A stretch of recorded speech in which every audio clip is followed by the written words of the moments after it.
Pritzker says he'll sign the $55 billion spending plan passed by the Illinois House and Senate. It raises taxes on vapes, sports gambling, and out-of-state companies selling in Illinois. Yesterday, Illinois House Speaker Emmanuel Chris Welch says it's a responsible plan.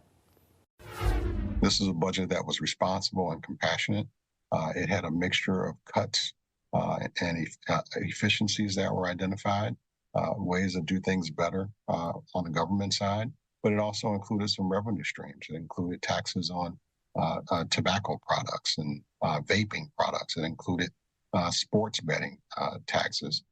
It also included taxes on some wealthy corporations that could pay more.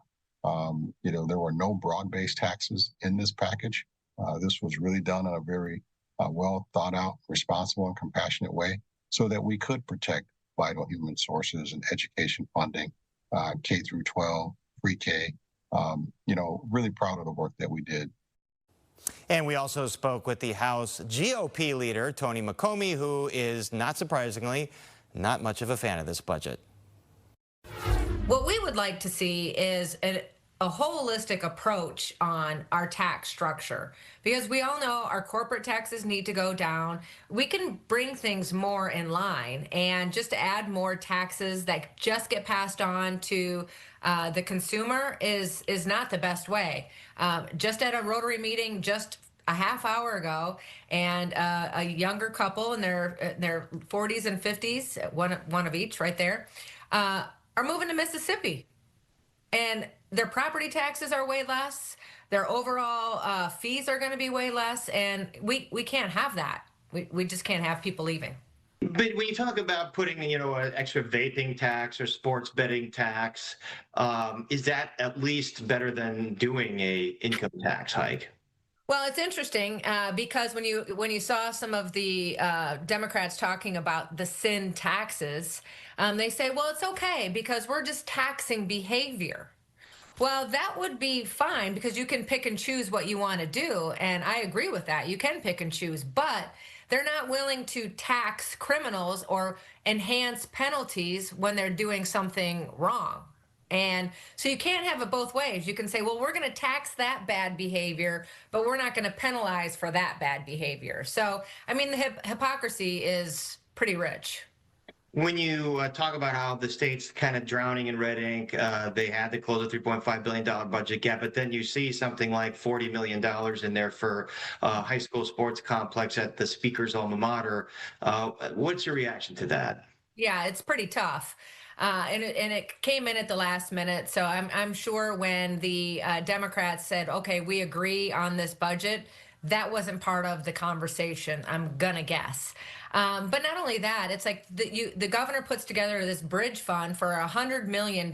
So $100 million of things to cover for the unknown. And here you have $40 million. That's quite a bit for the speaker's school. And personally, when I just had a high school close in my hometown, I have a real problem with that when it wouldn't have taken near any of that money. And we've got them all over the state. It means about transit funding. There's a disagreement in the Senate and the House in terms of how to fund these reforms and fund like avoiding a fiscal cliff. What's going to happen in the summer session now? And what would you like to see? Yeah, I think Representative Evadina, she is working hard. There is only a Dem working group, but I will give her credit. She is communicating with one of our members. It's not the way to do a big package like this. I think if we were running the group and rallying the troops, we could have got this done. The speaker has a rule of 60. So before you even talk to Republicans, you have to have your 60 votes over there. So that really makes it hard for a bipartisan bill. And really, quite honestly, policy this big that we're going to be giving close to $1 billion every year starting now. We should have a voice in that. And we have a lot of Republicans that are going to be affected by this completely. Our issue is really, what is the CTA? Because that's 600 of that 770 million. What are they going to do to better manage how they're doing business? They didn't want to increase the fees. They want to add more lines, don't really have a plan to address the public safety and the homelessness issue in the CTA. So what's the plan? Before any of us give a dime, there should be a plan. Now, is there some sort of a revenue source that can be negotiated? Well, you saw that's where you saw the fight. The Democrats in the Senate wanted $1.50 on delivery. I think the House Democrats were getting that down, but that is going to be a very unpopular campaign item that you're getting taxed on every single delivery into your home. And coming up after the break, what's in this state budget for your school district? Stay with us.